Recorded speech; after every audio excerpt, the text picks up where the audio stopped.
အပေါ်ဖိအား120မီလီမီတာပေါ်ထက်နည်းပြီးအောက်ဖိအား80မီလီမီတာပေါ်ထက်နည်းသည်အကြံပြုချက်များနှင့်ကိုယ်ပိုင်ပြုမှုများနေ့တိုင်းဟင်းနီးဟင်းရွက်နှင့်အသီးအနှံတွေကိုအခြားအစားအစာအမျိုးအစားထက်ပိုပြီးစားပါမုန့်ဖွဲအဆီးဖျော်ရည်အစားအစာအချိုများသောအစားအစာများကိုလျှော့စားပါရှင်အလွန်တိုးသောအစားအစာများကိုလျှော့စားပါဆေးလိပ်အရက်မူးယစ်ပစ္စည်းများကိုမသုံးပါနှင့်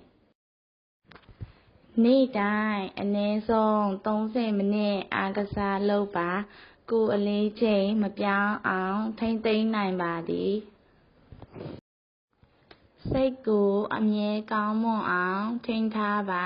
စိတ်ဖိစီးမှုကိုလျှော့ချပါကျန်းမာရေးကိုတင်းတင်းစွာထိန်းသိမ်းပါအနားယူချိန်ကိုလုံလောက်အောင်ယူပါရှင်